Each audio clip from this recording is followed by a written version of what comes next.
is Tracy Morgan. I want you to know one thing. When I'm sitting at home or in my car, and I got the fly Jaguar put on that XM radio, there's nothing better than listening to the worst of Opie and Anthony. They're awesome. They're hilarious. That's a new word. That's bananas and hilarious mix. They're hilarious. All right, the South wants to check in. It's Paco from Cleveland. What's up, Paco? The South? You said it was the South the other day. Flying pig when you guys were up here. What happened? I gave you all my demo. What demo? My radio demo, remember? I remember. You guys are the reasons I went into radio. I remember that. He gave us the demo, and I turned around and gave it to Big Kev so he can hold it for me, and Big Kev lost it. Yeah. Bastard. So you're going to have to send another one, I guess. Oh, I can mail you a copy. You guys actually really, I realize that, really difficult to let people talk. You have great on the radio, communication skills if you want to be on the radio. Yeah. Because obviously Frank's place guy is angry because he doesn't get to talk. So I'm going to try testing the waters this weekend on one of my shows. See what I can get away with.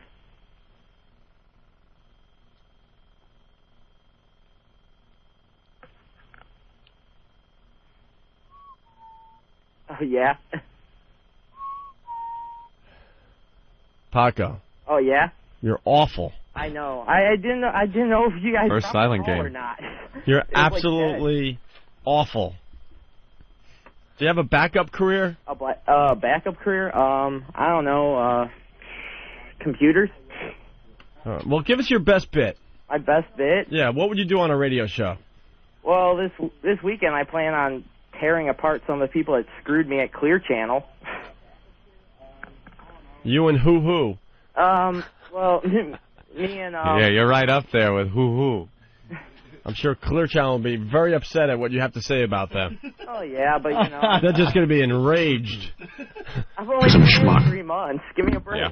No, honestly, yeah, go for it, man. What are you going to say? I want to know what he's going to say. I bet he's going to be pretty caustic. Yeah, let's hear it. All right, what are you going to say? I'm on an AM oldie station. All right, so you're going to have maybe 100 people listening. You got a hell of a lot more listening right now, so what would you say to them? Go ahead. Fuck you. What would I say about the people at Clear Channel or going into radio? No, you said you had all this great stuff to say. Oh, yeah, you're going to trash them. Let's go. Oh, yeah. There's a much bigger audience. Go. I'm interning at Clear Channel. None of these bastards call you back. This one dude. Because you're an intern. Do the math. Oh, Jesus. No, I'm up there like once a week, at least once a week after I graduated. Nobody gives me the time of day, and they hire all these other little SOBs. You're an intern. Whoa, I got to tell you one thing. I'd hate to be on the receiving end of this verbal lashing. Pray God I stay on your good side, son. Wow, you're really letting him have it over there. Ease up a little. Keep going, but just ease up. Tone it down a bit. And this one bastard. No names. No names. We have no idea. There we go. Look at that. I just hit the dump button. Yeah, we had a dump button. You can't say names because we don't know. I wonder if it worked. No names. You do what you do. He was the assistant promotion director at the time. Would you be quiet? What did he do to you? He wanted to, for some odd reason, I don't know why, because I got a PhD in ass kissing while I was there. Wanted to get rid of me. So once I got an internship with another station in the cluster. Oh my God! He makes up a reason, and instead of like a good reason, like maybe I sexually harassed. He's put down that I sexually harassed another guy. How'd you like to mow my lawn, huh? To get rid of me. Wow, this is going to be intense radio tonight, man. Yeah, I would definitely tell everybody to fasten their seatbelts. I'm going to be sitting in my driveway listening to this instead of going in my house. Sexually harass another guy. Did he say Monster Rain was on the way? Yeah, this is the type of thing I'm not going to be able to turn off tonight, man. Yeah. Holy crap. Very compelling. I'm going to be late for dinner tonight. I was working on some stuff this morning for getting some audio clips to email to you guys when my computer crashed. Can I ask you a question? What did you send when you sent the CD? Was it wrapped in toilet paper?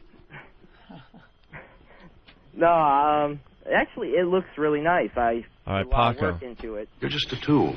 Yeah, Paco, you're bombing. I know, but okay, I suck. No, you don't suck. Yeah. I'm working on it. You know, I just keep working hard, and you should be up to market number 300 by the time you're 25. Yeah, I'll probably still be in AM oldies. All right. I can't stand that. I want to get into rock or something. Oh, my God. You don't have a rock accent. I think we've spent enough time with this gentleman. All right. Everyone's staring at the walls, Paco. Thank you. Okay, sorry I fucked the show. It's all right. Good luck to you, though, buddy. Paco. Yeah? There you go. Got him. I'm really sorry I lost the demo, Anthony. Yeah. All right. People hand us stuff when we do these appearances, right? What am I supposed to do with CDs and DVDs and whatnot? I'm supposed to shove them in my pocket and carry them around for 4 hours? I take them. I either wait till you go away and politely throw them in the garbage pail, not in front of your face, but now I'm going to start just grabbing and going, thanks, and smashing them like Opie. Or I give them to Big Kev, who disposes of them however he wants. I got a quick story about that. Yeah. Anthony and I have been doing this show together for over 10 years now, a little over 10 years, and that's the story I was going to tell. We did an appearance in Danvers. Remember when we went up to Danvers and they were doing some kind of drum demo thing? Yeah. It was a drum clinic. A drum clinic, and we were broadcasting live. Oh, God, did we do that? It was one step above the days when I used to, broadcast live from gas stations and hand out roses to the fine ladies that stopped by. Yeah. As I pumped their gas for $1.02 a gallon. I remember pulling up for some gas for my work van.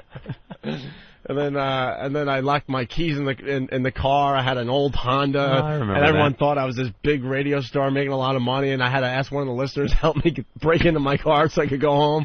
And the guy's like, dude, you drive this thing? I'm like, oh, yeah, my other car's in the shop. Yeah, I thought Opie was a rich radio guy when I first met him. And he's like, yeah, come over to my house later on, man. It'll be cool. We'll hang out, watch some movies and stuff, and talk about the show and anything like that. It was before I even was working in radio. It was just pretty much hanging out on Opie's show, And I thought he was on radio, so he had to be rich. I thought everybody on radio was rich.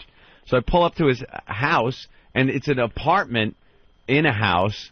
And I thought it had to be your summer home in Northport. I was like, this must just be his summer home. He must have, like, a real nice place somewhere.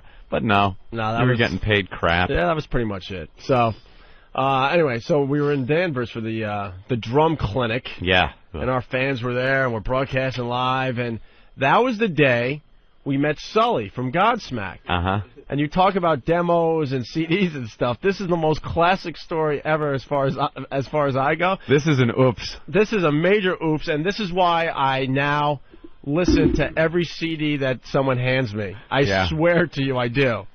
Whether it's bad, good, or indifferent, I'll at least take a listen. Sully is one of the coolest guys you'll ever meet. We go way back with this guy, and we met him at this thing. Yeah, he was a big fan of the show. Probably about 8 years ago or so. Mm-hmm. And this was before anyone knew who Godsmack was.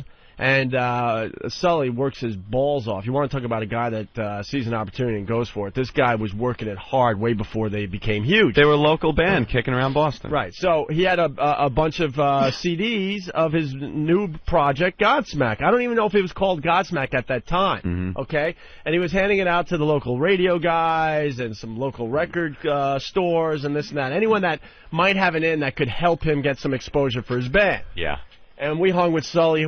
He really did hit it off and stuff. But I'm just thinking it's just another guy giving me a CD at the time. Mm-hmm. I don't think I've ever admitted this on the You don't know, because it just is the other guy giving you a CD. So we leave the gig, and I had this habit of anyone who gave me these band CDs, I would smash them while I'm going 70 miles an hour, down the highway. I would open the window because it really would just explode. Yeah, they explode real nice. So I'm driving back to Boston with our buddy Jay. Yeah. You remember good old Jay from Framingham there.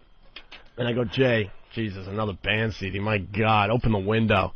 And I actually took Sully's demo that turned out to be Godsmack, one of the biggest rock bands in the last Oh, you could have 7 years. You could have broke it in the good way. And I threw it in the river, whatever river. I think it's technically it's the Connecticut River that cuts through up there, or something. I don't know. It was in the Charles. You threw it in the Charles. No, it was. Well, maybe it's the Charles when it's up north that way. Okay, it was the Charles River. I threw a CD in the river, man. Oh.